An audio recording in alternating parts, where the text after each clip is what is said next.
Welcome back, my friends, to another episode of the Shema podcast. It's time to begin talking about Pesach, Passover. And I apologize in advance for those of you who have been listening for quite some time, because I want to say something that I've said over and over again, but there are many new listeners joining this audience, and I want to make sure this is conveyed to them as well. Our holidays are not about solely commemorating a historical event. These times throughout the year are replaying themselves over and over and over again. And they have significant repercussions for our growth and our mission here in this lifetime as a Jew. So that is one. We are going to be experiencing something similarly to what our ancestors experienced thousands of years ago. But many of us come into Pesach not knowing how we got there and without knowing where we're going. You have to remember as we approach Pesach that the Almighty is the one that enslaved us in Egypt to begin with. He wanted us to be enslaved by another man. And so as I look back over this last year and contemplated, was I working for another human being or whether I was working for the Almighty, I realized that at many points in time, I was in the headspace that my livelihood depended on another man, a Pharaoh. And through that recognition, I realized it was time to go back to the foundational roots of my learning and restudy the chapter on trust in the book, Duties of the Heart. And what was the purpose of this enslavement? It was to instill in us a sense of utter humility and of service so that the Almighty could train us to be a worthy servant to Him. Now, when we talk about Egypt, or the Hebrew word for that, Mitzrayim, and the mental restriction is our Yetzer Hara, our evil inclination. And what does it want? It wants to distract us. It wants us to be focused on this world and think that's all there is to our existence in our lifetime here. So what is our Pharaoh? What is our captor? What is our Yetzer Hara trying to get us to avoid? And it comes down to where we are going once we found ourselves once again in Egypt, in Mitzrayim. But the first part of the process is cleaning out the chametz from our home. And when Pesach arrives, only eating matzah. It's removing the chametz from within us, our ego, our sense of pride. It's eating matzah. It's infusing ourselves with humility. And so as we tell the story at the Seder, as we go through the Haggadah, and we see about the 10 plagues for the Egyptians, the 10 miracles for us, and we remember that Hashem, our Creator, is the only power. He controls everything. Once we have that mindset, we are humble. We know He is the only power. Then we are ready to begin our journey. And that's why Passover, our Pesach, is just the beginning of the journey that we will go through. But where are we going to? Where we're going to is Shavous, the giving of the Torah. We're going to Mount Sinai over the course of 49 days. But there's something we hit on those final 2 days of Pesach. That moment in time at the original Exodus from Egypt and every year since is we hit the Sea of Reeds, the Red Sea. And faced with Pharaoh, the evil inclination coming after us, and faced with physicality, a sea, we have a choice to make. What happened at the Sea of Reeds? The Almighty did not actually just part the water for us, as is shown in the movie The Ten Commandments with Charlton Heston. What happened first was Nashon knew that's the direction the Almighty wanted him and the Jewish people to go. Now, everything his mind told him, everything he knew was that humans could not breathe underwater. But he knew that that is the pathway. That is where the Almighty wanted him to go. So he just began to walk, even though logically it made no sense. And as he walked into the water until the water got up to his nose, It was because the Almighty is above nature. The Almighty created nature. The Almighty interacts with us through nature. And because he was so connected to the Almighty through pure Emunah and a pure sense of service, regardless of whether or not those actions made any sense or not, that connected him with the Almighty so much that the water had to move out of his way. I learned an amazing insight from Rabbi Lazinga, and that is that the water did not immediately split to the other end. The water was moving back each stage as they moved forward. It was his Emunah, it was the Jewish people's Emunah in the Almighty to move forward, to go against physicality, to go against what nature, go against what their thoughts said is possible. That is what caused the water to have to move out of their way and let them go through. That is the Mitzrayim. That is our mental restriction. All the things in the world, all the physicality, everything we say that can't happen in our service to the Almighty, when we make that our focal point, we are above nature. And then with that Emunah and that humility and that knowing that God is the only power, then we're ready to move to Shavous, to accept the Torah, to accept our covenant with the Almighty. Now, I found that the majority of Jews out there celebrate Pesach. They have a Passover Seder. But the majority of Jews are not even aware of what Shavous is, and they don't recognize that holiday. So what is happening? They have the first night of Pesach. They have a Passover Seder. They spend the next week walking out of Mitzrayim. They get to the Sea of Reeds, and they stop, and they meander. They don't know where they're going. And Pharaoh and his army, the Yetzer Hara, comes and grabs them and pulls them back and puts them right back where they were the prior year. This year, my friends, we're going all the way. We're going from Pesach and we're going to Mount Sinai. We're going from freedom to true freedom, which is accepting the Torah. This is such an important point in time for us as a Jew. So I want to implore every Jew listening who had a Passover Seder, but did not use that as the starting point of a journey that ends at Shavuos, to come with me this year. I thought long and hard about who would be the perfect guest on the Shema podcast to discuss this. I knew I needed to go all out. I need to pull out the big guns. Now, I know you're probably thinking, oh, you got Rabbi Yehoshua Wolbe on again. Isn't it nice, Dan, that you have such friends in high places? But no, think bigger, guys. This year, I'm pulling out even bigger guns than Rabbi Yehoshua Wolbe. This year, I'm bringing his sons back on, Akiva and Yehoshua Wolbe, and they're going to teach us the pathway from freedom to Mount Sinai. Welcome to the Shema Podcast, the podcast for the perplexed, where Torah insights intertwined through personal stories as well as interviews with leading Torah scholars demonstrate the empowering qualities of Torah and mitzvot. For more great Torah learning through Torch, the Torah Outreach Center of Houston, go to torchweb.org. Now to the show. Welcome, Akiva and Yehoshua Wolbe. The audience, I know, is excited to have you back. I think it's been a year now since I had you on last. Yeah, something like that. And I think that out of all my episodes, that I got the most positive feedback from you guys. You think it'd be like Nassim Black or your dad, the Rabbi Yehoshua Wolbe, the podcast star, but no, it was you two. And that's why I knew I had to have you back on the show.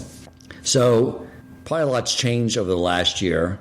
And before I have you bring us up to speed on the last year since you were on the podcast last, for those of you who are new to listening to the Shema podcast, last year when I had these young tzaddikim on, I introduced them as my spiritual big brothers. And the reason I said that they were my spiritual big brothers is because their father, Rabbi Yehoshua Wolbe, is my spiritual father. Many of us have a father that brings us into Olam Hazeh, and then someone that comes into our life and brings us into Olam Haba. And since Rabbi Yehoshua Wolbe is that person, he may say, don't speak so fast, Dan. We haven't gotten you there yet. But at least he's the one that's having the biggest influence and always has at getting me there. But if that is the case, if he is my spiritual father, then Akiva and Yehoshua are my spiritual brothers. And considering they have grown up, lived from day one in such a holy environment full of Emunah and Torah wisdom, They are definitely my spiritual big brothers. So welcome back, gentlemen. I would love for you to each take a moment and just bring the audience up to speed. What's gone on the last year since we spoke last? Nothing's really changed except like I've grown a lot taller. I have a new brother. It's my last year in the school that I'm in. But overall, everything's pretty much the same. Yeah, not much has changed. I've gotten bigger, and the new brother. And your new brother's name is? Yisrael Meir. Beautiful. I think you are now taller than me, Akiva. Is that true? Let's stand up real quick. I want to check it out. Considering I'm your big brother, then. Yeah, it's true. You're spiritually have always been taller, but now we are physically the same size. But I doubt by the time I bring you back next year, you will be towering over me looking at the stature of your father. So let's get into this. Such a great, important time of year. And growing up like I did, and a lot of Jews did, in a very secular environment, there's a lot that gets left out of the importance of it. You know, the purpose of Pesach or Passover becomes about it's a time to get family together, which is a fantastic, of course, aspect of it. But the deeper meaning and why we're doing that, we need to pull that out and share that with them. So if you could just share with me and talk about like this time of year, as you approach Pesach, if there is a change in the atmosphere of the Wolbe home. Yeah, well, on Pesach, you're not able to eat chametz, or like bread. So what you do is you need to clean the whole house for Pesach, and you can't use dishes that were used with chametz unless you tevel them, you make them pure. But it gets like more stressful. We move all the chametz into like one box. We have a box that's our chametz box, and something's always happening. People are cleaning, pulling apart the dining room to like clean all the nooks and crannies. Right. Now, are you guys responsible for your own room and going through your clothes and backpacks? Clothes, not really, but backpacks, yes. And like last night we did like the table and chairs. You have to like pull apart the table because it's like has multiple pieces. You have to like go through everything like with a fine-tooth comb, go through every single piece of everything. So everyone's involved in the Wolbe home in this project. A lot more participation and much more work. Well, most stuff we just lock up in a closet, like tape over it and like make a sign, no, you can't open this over Passover. And you sell that to a non-Jew. Okay. So over Passover, the non-Jew owns whatever's in that closet. So for all we know, there's a loaf of bread there. And the non-Jew owns that, so it's not ours. Right, okay. And then afterwards, after Pesach, we buy it back from it. So I'd like to hear from both of you on just sort of a general big picture. Why is Pesach such an important time a year for a Jew? For those who have maybe not really understood the depth of Pesach, what would you say to someone if you were trying to talk to them and say, like, why this is such a big deal, what they should be focused on, why the Almighty wants us to do this once a year? Because this is our beginning. This is where we came from. This is our redemption, our exodus. It's like our founding event, where Moses and Aaron, they took us out from the greatest nation of that time, the super, super powerhouse. And we were nothing. We were the slaves. And they were like Persia at its prime. And nothing could stop them. And then the small Bnei Yisrael, they overtook them with miracles that no one has seen before. So why do you think the Almighty wanted to put us in servitude under Pharaoh and then do all these incredible miracles and then pull us out again? Probably to like show how great he was, make like a grand entrance to the coming of Har Sinai when we got the Torah, and is like trying to show everyone, don't mess. Like, you mess with us, you mess with God. He'll do this to you.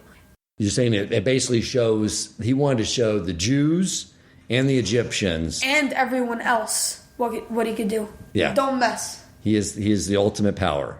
And I assume it was before going to Mount Sinai that the Jewish people, after being beaten down by being slaves for so long, they needed to know that as well. They were like on the 49th level of lowness, And then God brought them up to the 50th level, and he spoke to them. And he brought them back down to, over Pesach, he brought them back down to level 0, like even. And then during the Sfirat Omer, they count up it's 50 days until Shavous. And Shavous, back when Shavous, when he gave Matan Torah, when he gave us the Torah, those 50 days are bringing up to it are one level higher, one level higher, one level higher. When Yetzias from Mitzrayim, when he took us out of Mitzrayim, we were at the lowest of the low, like one level lower, we would have been done. And then Hashem jolted us from all the way down to the highest level of purity. And then after that, we went down to even. And then every day we just climbed up one step, until we finally made it to the ultimate Kedusha, ultimate holiness at Har Sinai. Okay, so first, basically, the Almighty pushed us up to that level and then dropped us back down and said, now, get there yourself. This reminds me of, there's a saying in the military, I think maybe it's the Marines, about how they tear men apart. They break them down, right? And then they build them back up again, stronger. And it seems like maybe that's what the Almighty was doing. Okay, any other thoughts on that? Well, it's our rebirth. That was the beginning of the legacy. The main thing you start from was Moshe took us out of Egypt from the greatest army that was ever there, and then we were nothing, and he just brought us out. So the Almighty maybe is wanting to show us, because we've had to be reminded of this throughout history, that no matter what powers exist in the world, we are under his supervision, and we should have nothing to fear when we're under his supervision. That's comforting right now, to know that we do what we're required to do, we live within the confines of Halak, and we follow the Torah, and the Almighty says, I will protect you. You have nothing to worry about. Is that sort of an idea there, too, we can take right now when the world gets a little scary and you see these despots and these maniacs, and like Russia and everything? Okay.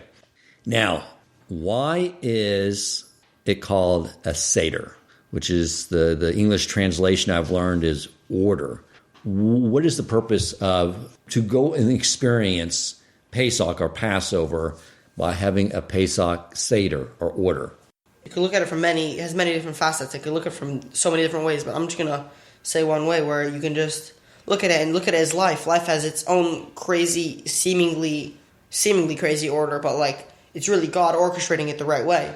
And when Chazal instituted this order of A, B, C, D, right, that was that's the perfect way.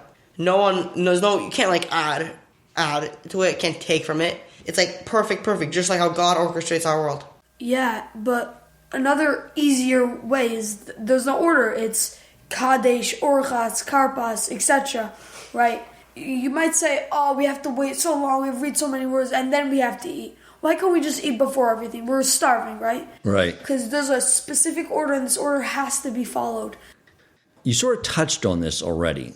Maybe you want to elaborate a little more. One of the things I mentioned in the introduction is the majority of Jews out there celebrate Passover. I mean, I think I shared last year when we discussed Pesach how when I first started becoming religious, I was out of town at a conference, started talking to someone, and he asked me, "Are you Jewish?" And I said, "Yes." And he said, "So am I." But then he immediately said, "But I'm an atheist." And I said, "Okay, fine." So we started talking more, and I just started talking about business in the back of my mind, thinking I wanted to come back to this. And after I got his mind away from it for a little bit, I just sort of came back and casually asked, "So what are you doing for Passover?" And he said, "Oh, Passover, that is the biggest time for my family. I fly all my family in to my home in New York, and we have this big Passover Seder. And it's so important, even though he had to declare immediately, I'm an atheist, but there's something that just compels a Jew no matter what about Passover." And I was sort of saying but most Jews don't know about Shavous. And if you really look at it, this is a whole journey we're going through, right?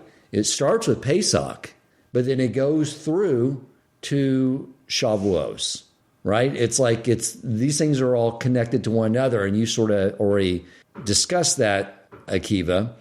I'd like to see if you had anything else to elaborate on why Pesach is the necessary initial step to get us all the way to Shavous and the acceptance of the Torah.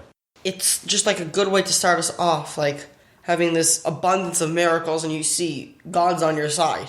and you can't be stopped, and then you just keep on going higher and higher and higher. It's a good way to get a good kickoff, and then keep on going all the way to Shavous. Okay. Yeah, like you said before, it's like counting the steps towards Shavous. But also you could go back and like Shavous is technically when we got the Torah. So it's like an order. It's literally going back in the day. Pesach happened in Nisan, and it goes, and then on that day, it's like the days in Shavous, it's like the happenings back then. What happened then? It's just happening now, and we're just celebrating it in different ways. Gotcha. Okay. Let's go through when we're sitting at the Passover table and we're looking at the Seder plate. Let's go through each item on here. What does it mean? Why is it part of this time of year? And let's start with talking about matzah. So matzah, it shows us after the 10th Makkah, when all the firstborn starting to die, Pharaoh's like, okay guys, he told Moshe, he's like, get out of here, I can't stand you guys anymore. First you made everything the blood, and then the frogs. You're killing us, come on. So it's like, don't even wait for your bread to rise. You have to leave. So it shows us the speed of the Exodus, how we had to bake it really fast, so it had to be like really flat, because it didn't rise yet. It also shows us that matzah, it says, Hal lachma anya, it's poor man's bread. So when it says poor man's bread, we're like, why are we still eating this poor man's bread? Yeah. So we can say, before we left Mitzrayim, who were we servants to? We were slaves to Pharaoh. So we ate this poor man's bread, right? Okay. So then why were we still eating it? We're like kings, right? Yeah. So it's like when we left Mitzrayim, we transitioned. Once we were servants to Pharaoh, and now we're servants to Hashem. We're still like servants to Hashem, so that's why we still eat the poor man's bread. All right, let's talk about the Mara and the Chazeres. The Mara comes like this, like our pain and our sorrow, and Mara's it's bitter, and it shows us our pain and our tears and our in slavery back in Egypt. So by eating that, it sort of is that reminiscing the old days when we used to get whipped by these people, and so we eat this bitter herb, sort of like to show this is what it was. We were like bitter. It was terrible in Mitzrayim. So this is like a different type of learning that Hashem wants us to go through. Like normally we just sort of like you study Torah and you're like intellectualizing everything. Here it's, he's wanting us to intellectualize it, but also to make it experiential through all these things. Okay, to get us in that state of mind. All right, let's. Who wants to tackle the next thing on the Seder plate? I'll do it. Okay, go for it. So charoses, it's like made out of like apples and some other things. Mm-hmm. But so it's sort of like to counteract the bitterness a little of the Mar, to show us that even with the bitterness, we were slaves. Hashem was still with us the whole time. When Pharaoh made a decree that no more kids, they would go out. The husbands didn't want to bring kids into this world, right? Right. So the wives would go out and have when they were giving birth, they would go out and they would go give birth under the apple trees in like the vineyards and stuff like that. Because that's when they went, and that's like showing us how we, even through the hard times, we were still what we were supposed to do. We were still striving, do what Hashem said, pru or vu, be fruitful, have kids. This reminds me, Rabbi Lazinga just told me last Sunday that there's a midrash that they would give birth under these trees. I didn't realize it's an apple tree. I didn't realize that's what ties in to the haroses, but that then the women had such Emunah that they would leave them, and then Hashem would basically raise these children. But the other idea you discussed is something that we can definitely all take in our lives, and that is we have what seems bitterness, right? We all have challenges and things that come up, but at the same time, what God's trying to tell us is there's sweetness there. Like we can't see what He's orchestrating, but just to know and have trust that we'll see eventually those hard times, there's sweetness to them because He was just sort of orchestrating something for a greater good. All right, what's next? Who wants to tackle it? It's the zeroah, the roasted bone. It's the roasted bone. It's called a zeroah. And the zeroah, it's called. I think it says Zerah.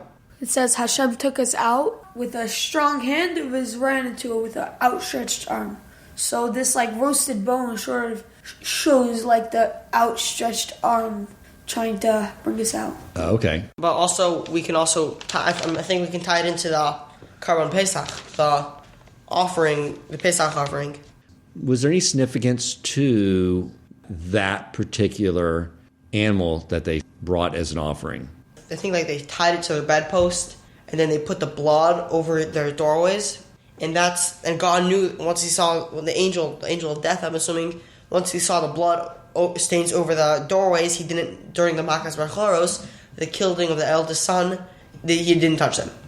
And the Egyptians, from what I understand, they worship sheeps. So there's got to be some tie-in. I appreciate any insight you had here on why Hashem wanted us to take the animal that the Egyptians worshipped and then turn it into a nice barbecue and offering to him. Any thoughts?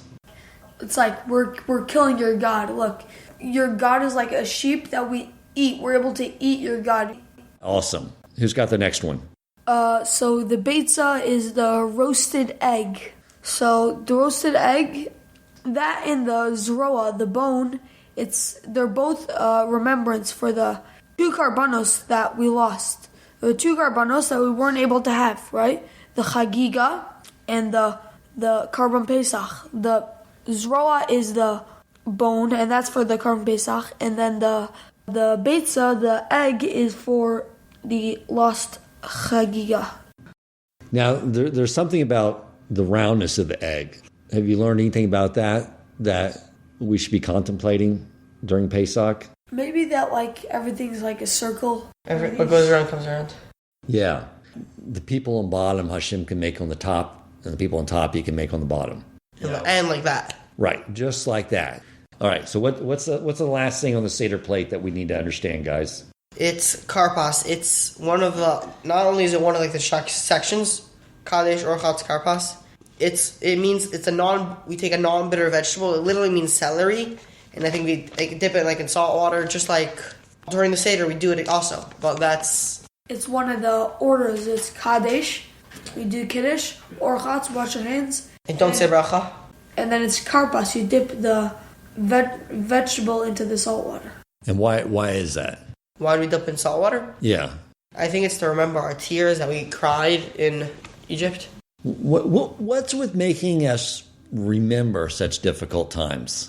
And get bummed out and sad, remembering how difficult things were. No, we're not being sad. Look at this. We're literally, that night we're royalty. So why are we constantly, why does Hashem want us to go through this process where we're eating things to remember how broken and bad in a bad state of affairs we were back then in Egypt? Because Hashem wants to show us, look, you were crying, you got beaten, you got whipped, and then you should have been destroyed.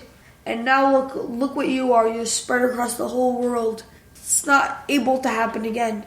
Hitler tried it. Other people tried it. But they just can't do it. Maybe instilling a sense of gratitude. Yeah. Towards Hashem, because we were so low. And now God brought us back up where we are now. Because it's hard to be grateful for something unless you can visualize not having it. Like you guys have had, it's a great place to grow up, you know? And so until you can sort of picture yourself once a year not having this amazing community, then when you imagine not having it and being in that place where... So you recognize what good you have in your life. Exactly. Let's tackle the 4 questions. Okay, so the 4 questions, it's so tough. Why is this night different from all the other nights? So it's showing us why is this night different. It's because on other nights we eat chametz. Now we're eating matzah. Other nights we're not leaning. Now we are leaning, right? It's like showing us how is this night different from all nights. And then it says one of the other reasons is it's like to arouse the children's curiosity, to like get them a little more involved. Okay. And so that's something that comes up a lot of times in the Seder. It's like to to make the children a little more involved, to like get their curiosity. Okay. So what's the next one? The 4 sons. So there's 4 different sons. There's the Chacham, the smart one. He's wise. And then there's the Rasha, the evil one, the wicked one. He's like, I don't want to do this. Why are we part of this? And then it like answers everyone because you need to do this and this. And then there's the Tom, the one who's like... He's simple. He's simple, He's like the simple one. He's a simpleton. And then there's the... He's like, what's going on now? And then there's the Emunah Yodel, the small one. He doesn't know how to act. And we need to spell it out for this one. And so... We need every single one of these to have like a functional Seder. Yeah. Each one of these has their own reason for the Seder. Would you say that there are some Jews who are one or the other, or that all of us in our life sort of pass sometimes between one of these types? I'm sure everyone has like their stages where they're just simple, and then there's I think everyone first for sure goes through their Emunah Yodel, like that first stage. And the simple one they also probably go through, and the next 2 decide where their life's going to lead. So, and this also talks about how to connect with Jews at their different stages where they may be, correct? Yeah, and the thing is there's like 4 different types of learning. Okay. And so you need all of them. So you need all these things to help have a good Seder. To have a meaningful conversation. But then the Russia, yes. What's going on here? Why are we here? What are we doing? I want to go back outside and watch video games, play video games. And he also says here in the Haggadah that he says, why do you do this? It's not us. He's sort of in that state of mind, like distancing himself. Okay, so I was the Rasha, because when I was growing up, I was like, why are we doing this? We don't believe it's not true. I'm sure you're thoroughly confused. You weren't the Rasha. You were... No, but I was in that state because I didn't believe any of it was true. So when my family would say, let's sit around and have a Seder, I was like, why are we doing this? And then I'm sure there's times too where there's parts of our Yiddishkeit where, our rabbis tell us and our teachers to do certain things, and maybe we want to do those certain things. Maybe not right then and there, Yeah. There's times where we rather just play and do something else. Where we sort of distance ourselves. That's something for the rest of... For you guys. For you guys, right? I'm not part of this. I'm not part of this. And so there's those moments too where you maybe notice that one of your friends are doing that, right? They're pushing back on something, and now you sort of know how to talk to them, which is what does it say? What is the way to approach someone who's not really wicked? There's no wicked Jews. It's just for whatever ignorant. reason. He's the ignorant one. Yeah, they're just sort of there. They don't understand the reason why. They're not connected to it. So the Haggadah gives some guidance on how to approach it, because we all want to. Every Jew is connected. We're all in this together, right? And we need to know how to approach other Jews when they find themselves in different states and places to keep us all connected and together. It says in the Haggadah, it's because of this that Hashem did so for me when I went out of Egypt. For me, but not for him. If he was in the Egypt, he wouldn't have been out, because he's being ignorant. He's like, this isn't for me. I'm pretty sure like the Rambam says that only 20% of the Jews left in Mitzrayim, and also when the Mashiach comes, only 20% of Jews are going to be going. And 20% of Jews means pretty much all of us, everyone that we know, because no one that we know is Rasha. We all are Shomer Torah mitzvos. We all go by the Torah. But there are some people that are so far that are part of the 80% and won't end up coming. So we have to bring as many people as we can to the 80% and to the 20%. Exactly. And I did ask your dad when I learned that if it's a prophecy for the future that's not favorable for the Jewish people, then it doesn't have to come true. It's just a warning. Which means if we're on our game, if we learn how to approach each type of Jew, then we can do 100%. Flip it. We can do 100%. Exactly. That's what we should go for. No man left behind. So the simple son is not really necessarily stupid from what I was reading in the book, In the Heart of Fire by Rav Moshe Weinberger on the Haggadah, simple son is actually a very lofty type person. Just pure Emunah. Maybe he's not sophisticated in his thinking, but he takes everything very simple.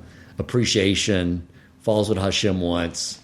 But yet there's a different way of approaching them than the wise and super intellectual. Now, the son who is unable to ask, how would you describe someone who's unable to ask? Maybe like a newborn or just... Or like a 5-year-old, he doesn't know what's going on, right? Maybe he learned in class, but maybe like a 3-year-old, he's probably able to ask. He's like, can I have a cookie? He's probably able to ask. But I think it's like saying he's like not of very high intelligence. He's not maybe physically, but I know 20 years ago, before I knew anything, I wouldn't even know what questions to ask. I think maybe there's an idea here that... So maybe people who are they could be 40, but they would still fall under the category of She'eino Yodea Lishol. He doesn't know how to ask. Maybe just because he doesn't know what to ask. Right. So maybe when we find those people in our life, we help them find the questions. I think this is sort of providing that roadmap to get us to 100% when Mashiach comes. Because there's really, like I said, I can't remember who said this. I want to say it was, someone told me it was the Chazon Ish. Chazon Ish, yeah. Yeah. He said, there's no evil Jews in our generation. There's just those that are ignorant, that were brought up and they just don't know. Darkness. Right, exactly. The Gemara says that you can't, it's a Yaled Nishba. I think so. I think that's the term. What's that mean? It's like a little kid that was kidnapped. Okay. We can't, and let's say even if he eats pork, we can't hold him to that because from such an early age, he was brought up. That was his life. Also, people who are in monasteries, Jews who got sent to monasteries. Such as over World War II. Right. Or in the Spanish Inquisition. They're 5-6-year-olds. They can still remember Shabbos meals, but they're surrounded by everyone who's doing something else. So they just merge with them. Maybe they fought, but they couldn't stand it for that long. Right. That is the line, actually. Thank you for reminding me. He said, there's no evil Jews, just captive children. That was the line. Which you can't hold someone they said that they became captive to be responsible for their action, which is why they're not judged for being in such a situation. Okay, so now that we are equipped to communicate not only with other Jews, but when you get older, not you guys, but I know me, I sort of go through each of those stages. There's parts of me that are probably all 4 stages. For sure, me also. And so it's how do we talk to ourselves when we're in that different state? And I think this is giving us, the Almighty's giving us a great recipe for this. All right, why do we break the middle matzah and hide the larger half for the afikomen? Who's got this? Okay, we break the matzah, and then we hide the larger half for the afikomen. So there's 2 answers. Either the one which came up before is to get the children involved. They need to find the afikomen because a lot of families they hide the afikomen, and the children need to find that. If they find it, they get the afikomen. They only give it back to their parents when they get they'll get a present for getting the afikomen. It's sort of like blackmail, so to speak. So we're teaching the youth blackmail technique. Okay. They just take it you take it, you hide it, and you say, okay, fine, you know what? If you don't buy me this rollerblades, I'm not giving it back. Oh, you're stepping up the ante. Okay. Yeah, but you can't you need it back because you can't end the meal. Right. You can't end the meal. And it's also for dessert. You need it for dessert. It's part of dessert. Maybe you have your ice cream and your cakes, but part of the dessert is matzah. The last thing that you eat is the afikomen. And afikomen, that's what it means. I read recently it means dessert. I didn't even know that. So why hide the larger half? Why the larger half? Yeah. I think I was learning a couple days ago that it's the geula. It's the geula is the matzah. We want the geula. Wait. Translate that term real quick too for the audience in case they don't know the term. Geula is salvation. it's like the Mashiach, when it comes, it's Geula, the salvation. Okay. So what do we want? We want the bigger salvation. So we want the bigger peace. So Right. Okay. It's like hiding. It's like if you have to choose where you want the bigger half, do you want it like right now in this world where we're in exile? Or do you want it in Olam Haba? Right. Exactly. Okay. Very nice. So, Akiva, you're gonna start off. Let's go through each of the plagues. What does it mean? First off, what happened? What did it look like? What did the Jews experience back then? Tell us what you know about the first plague for the Egyptians and a miracle for us, right? Depends on whose vantage point you're looking at. The Egyptians, they served multiple gods, right?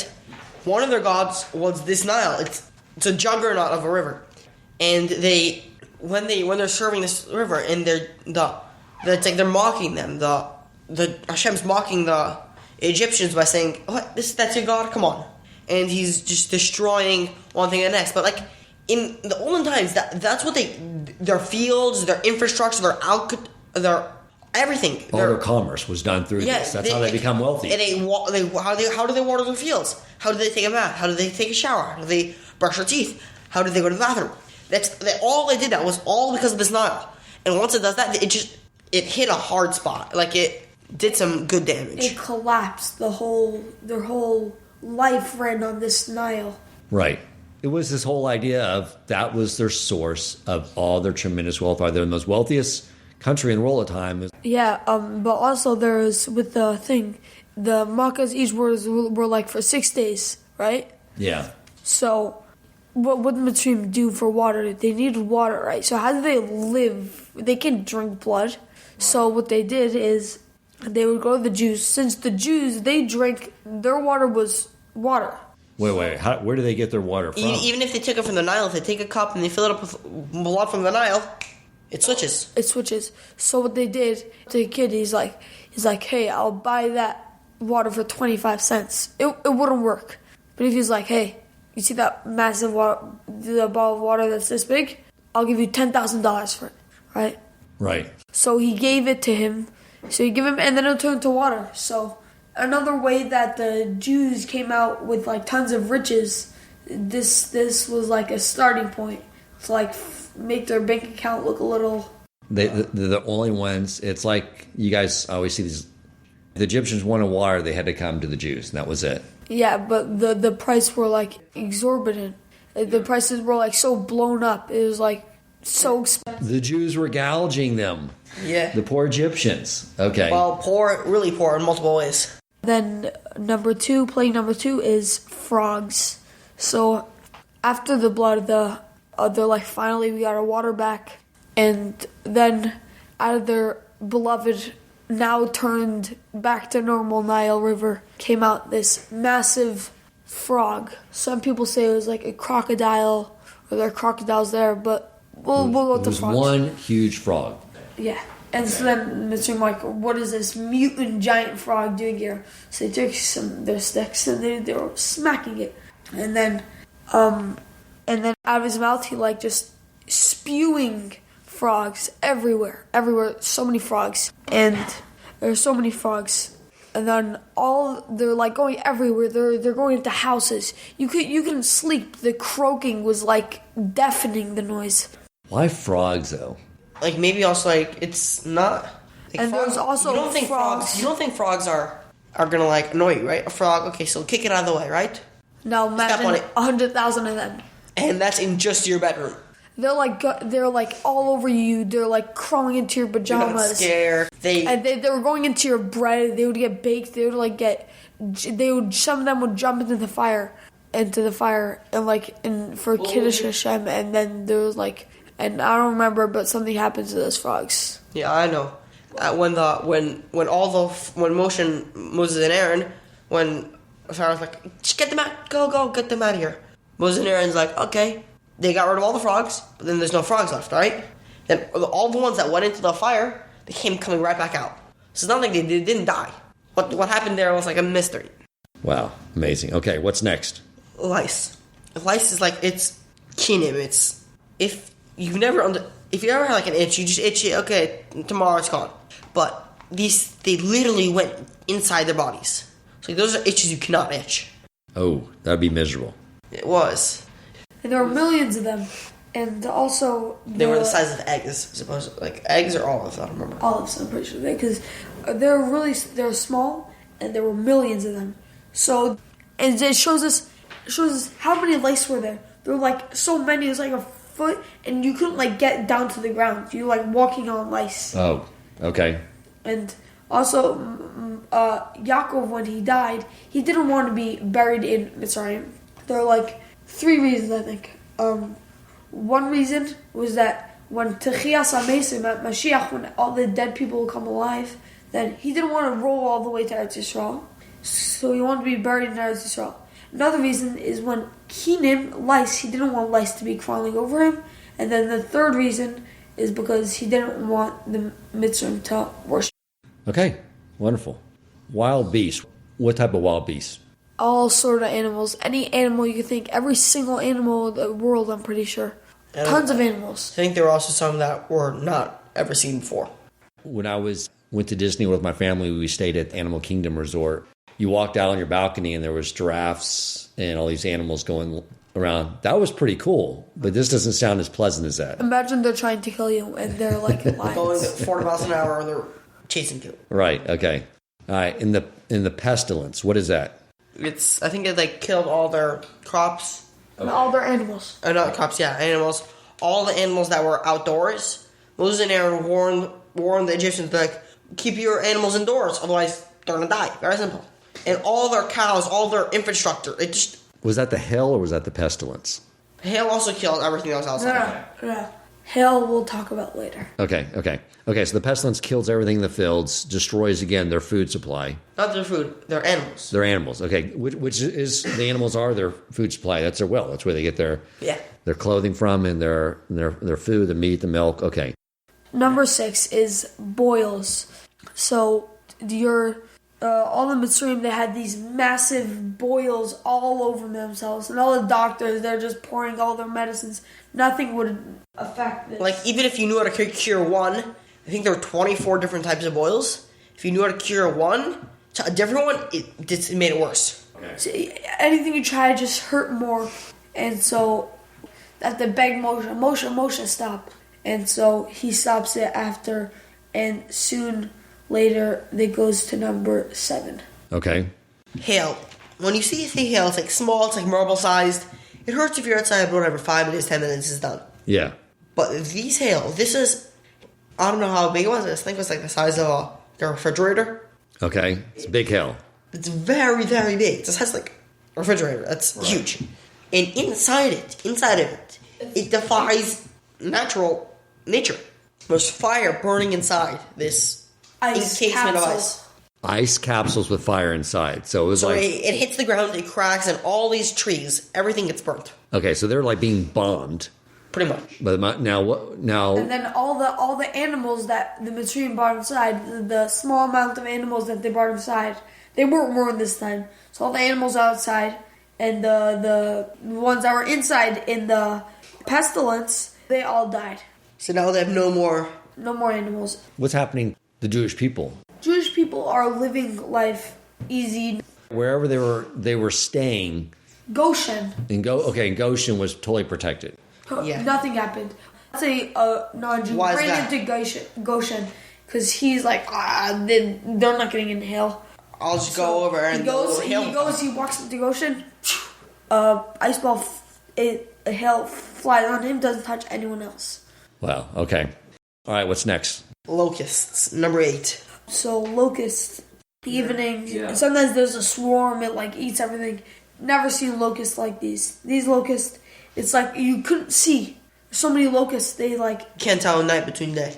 And they were just like, it's like you took a vacuum and just like swept everything up. There was nothing, any nutrition, anything. The wooden posts on your gate. They got eaten through. To this point, the Egyptians had nothing. Okay. Who's got the next one? It's 9. Darkness. There was 2 different phases of this darkness. Okay. The first phase is 3 days, then 3 days. 3 days. The first 3 days was you couldn't see. You can't see. And the second 3 days, you can't move. So the first 3 days were they were just plain dark. You couldn't see, very simple.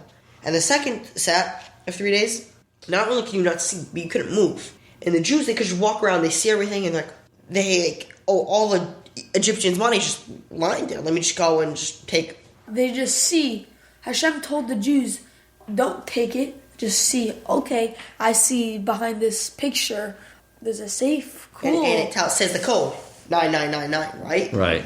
And so he looks at the code, he's like, oh, yeah, and it's like... Good thing to remember. Oh, here's where you hide the keys to your Lambo. Oh, now I know that.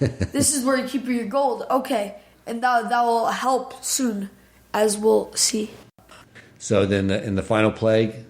So the final plague was the plague of the firstborn.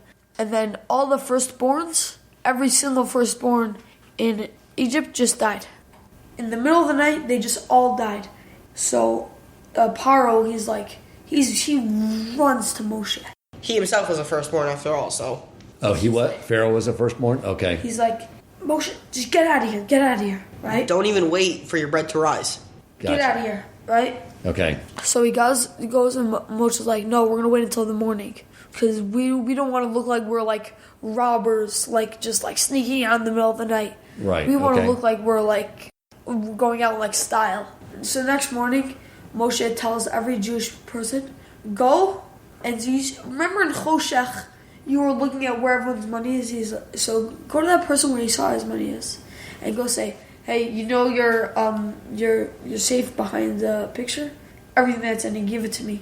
And they got so much money. They were rich beyond rich. They didn't steal, but the Egyptians were inclined to want to give it and send them on their way. So thank you, gentlemen, for going through that. Any final thoughts, words of wisdom you want to share that can help us all have a more meaningful Pesach? No, nothing really, but like just do it. Just do it. Okay. Yehoshua, any other parting words? Yeah, like Akiva said, just do it. Have a great Pesach. Have a good Pesach. All right. Great final parting message from my esteemed guest when it comes to Pesach. Just do it. Thank you, gentlemen. You have an amazing Pesach, and we all, and me and the audience, appreciate your time. If you enjoyed this episode, please consider supporting Torch so they can continue to spread Torah wisdom to the world by making a donation at torchweb.org and clicking donate in the top right corner of the page. And if you would like to get in contact with our host with comments, suggestions for future topics of learning, or questions for him or his guest rabbis, you may email him at president@torchweb.org.